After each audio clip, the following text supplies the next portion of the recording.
y en contra de un negocio que representa el 3% de nuestros ingresos. ¿Cuál es su opinión? ¿Deben los medios de comunicación priorizar las inversiones digitales, aunque eso vaya en contra de su negocio principal, que es el papel hoy en día? Yo creo que la sugerencia que usted dio en el Consejo, la sugerencia que usted dio en el Consejo de Administración, ahí me parece oportunísima. Si un medio de comunicación hoy día no empieza a tomar esa visión, va a quedar en el pasado. Va a ser como cuando inició el telégrafo en Estados Unidos, dijeron, ¿quién va a querer teléfonos, no? Entonces se sentaron en sus laureles y obviamente el teléfono sustituyó al telégrafo. Entonces, poniendo esta analogía, a mí me parece que no es que vaya a ser algo inmediato en el corto plazo en América Latina, al menos. Pero si no empezamos a ver ahí que efectivamente que tengan Wi-Fi, que haya alfabetización digital, se va a perder. Hoy es un mercado chiquitito, seguramente será subsidiario, le tienen que meter dinero, o probablemente empezar con esquemas más creativos como New York Times, pero todavía la población no se convence en dejar el medio impreso versus el medio digital. Pero yo creo que si yo estuviera encabezando un medio de comunicación tradicional, impreso, e incluso si fuera radiodifusión sería lo mismo, pero uno tradicional, sin duda hubiera hecho la sugerencia de usted. O sea, yo creo que ahí es donde se le tiene que empezar a apostar, porque si no, cuando llegue el cambio, ya fue demasiado tarde, ya surgieron nuevos proveedores de contenido que quizá no tenían los 100 años de mi periódico o los 100 años de mi revista ni el prestigio, y me llevaron a la delantera. Gracias. Francisco Miroquesa, del Diario Comercio de Lima. Quería saber qué opinión tienen acerca de estos acuerdos reguladores como la NDA, SOPA, PIPA, esas cosas que han venido amenazando un poco el tema de la libertad de expresión. Si es que consideran que es una amenaza a la libertad de expresión y si en realidad defienden los derechos de autor. Bueno, permítanme, no quiero abusar yo del micrófono de prejuicio de mi colega, ¿no?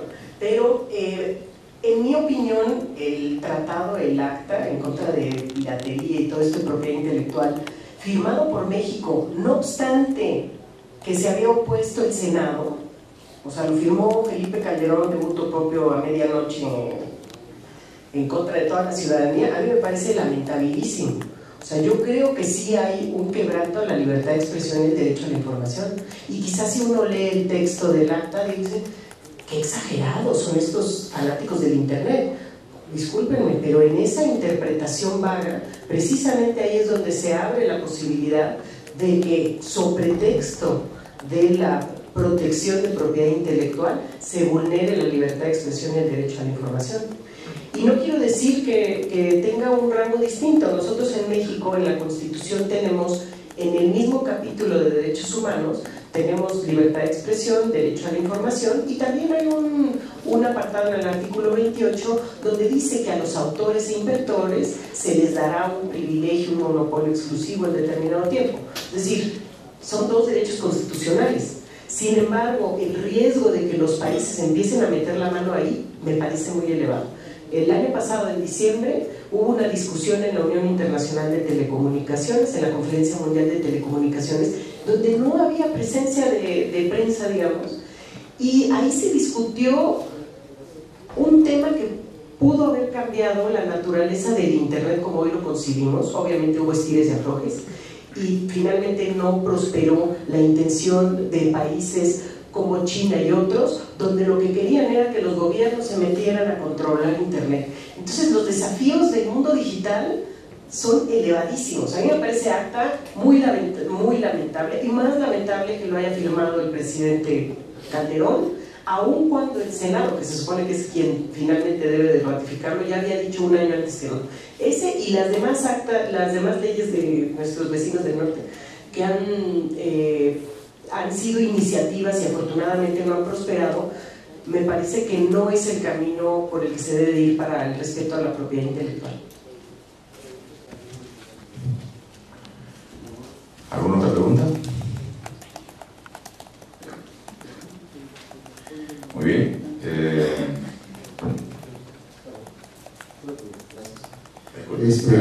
Realmente muy expectante, muy interesante el tema de la banda ancha. estoy sintiendo que, yo siempre preocupado por lo que vaya a ocurrir en el futuro, estoy sintiendo que de alguna manera, en un momento dado, la óptica periodística ya no va asociada a los medios de comunicación, a las agencias informativas cuando antes emitían una información. Estoy pensando de que los medios de comunicación, tanto escritos, televisivos y de radio, la gente va a optar por elegir la óptica periodística en un momento dado, y la elección de la gente va a dirigirse a una fuente más directa, más verdadera si se quiere, más objetiva si se quiere, y ahí se definirá realmente cuál es lo que define finalmente. La banda ancha es un gran elemento, potencialmente lo de nuestros tiempos. Sin embargo, vuelvo a reiterar, me atrevo a adelantar juicio. La óptica del periodista será la que se imponga en la aceptación de la gente. Eso está. Y me permitiría añadir que ahí el tema de la educación en países como los latinoamericanos es fundamental, porque también hablamos de banda ancha y estamos convencidos de la maravilla del internet, sí, pero estamos asumiendo que la gente tiene alfabetización funcional, ¿no? O sea, no nada más que sepa leer y escribir, sino es una alfabetización funcional. Y yo coincido con mi colega Michael en que el prestigio de los periodistas del medio es bien importante. Yo hablé del cambio de paradigma donde los medios de alguna manera van a tener que considerar el contenido producido por el ciudadano de a pie. Pero el medio va a tener que ser suficientemente cuidadoso, porque si no va a pasar lo que hace algunos meses en México, donde en redes sociales sacaron como videos de que había casi guerra civil, entre comillas, en una zona de la periferia de la Ciudad de México. Y era falso. Y fue, haz cuenta, todo un escándalo. Obviamente ese no era un medio de comunicación tradicional, pero como medio de comunicación para conservar el respeto que hoy tienen, pues finalmente sí es una labor complicada, ¿no? Y hay un autor, Casusten, en Estados Unidos, que dice, bueno, uno de los desafíos que tenemos en internet es que por más que digamos que vamos a volvernos más plurales y más todo, pues no, porque finalmente si yo soy de una corriente de derecha, de izquierda o de la que sea, voy a ser más afín de consultar medios e información con ese corte. Entonces ahí volveríamos al punto de, bueno, finalmente la educación tendría que ser una plataforma de entrada, ¿no? Para eso. Pero yo coincido con Michael y con usted de que sí tendría que ser el prestigio del periodista, del medio, seguirá siendo.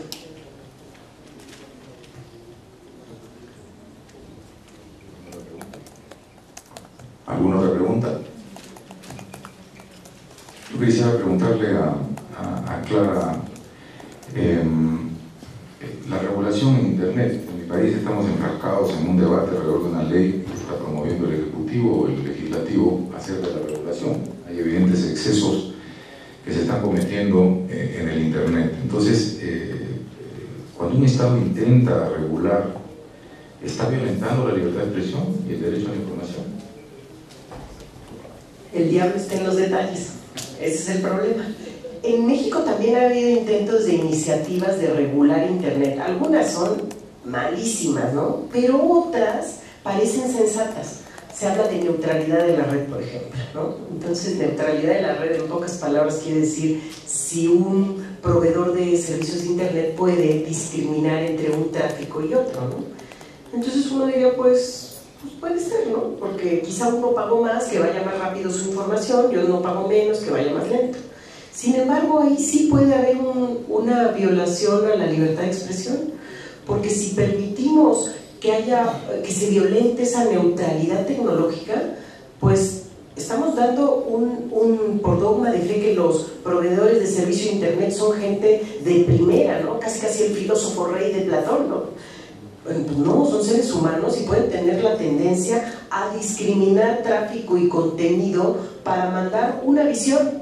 Puede ser la mejor visión del mundo, pero también puede ser la peor. Entonces yo soy más partidaria de Si es posible evitar la tentación de regular Internet, es mejor. Porque hasta ahorita cuando vemos gobiernos que se meten a regular algo de libertad de expresión, ya como que nos empieza a salir salpullido, ¿no? No han sido buenos hasta ahorita históricamente. Y en Internet el problema es que es mucho mayor el desafío. Como nos decía Michael, en China ya bloquearon el New York Times. Bueno, están buscando la manera tecnológica de darle la vuelta, pero la ciudadanía debe tener un acceso a la información libre y no buscar las artimañas tecnológicas para salir, porque no todo el mundo tendríamos esa capacidad de lograr hacer un bypass. Entonces yo creo que la tentación de regular Internet la vamos a seguir viendo en todos nuestros países, y yo soy más de la idea de no regular porque tiene sus particularidades. Entonces una ley que puede percibirse como neutra puede utilizarse para quebrantar la libertad de expresión, y no solo por parte del gobierno, podrían ser los particulares, los proveedores de servicio de Internet, un grupo económico de poder o con un grupo político a través de un ISP discrimina contenidos para que yo nada más reciba cierta visión. Entonces creo que sí es un riesgo. Muy bien, si no hubiera ninguna otra pregunta, yo quisiera agradecer a los panelistas y despedirlo con nuestro aplauso. Chao.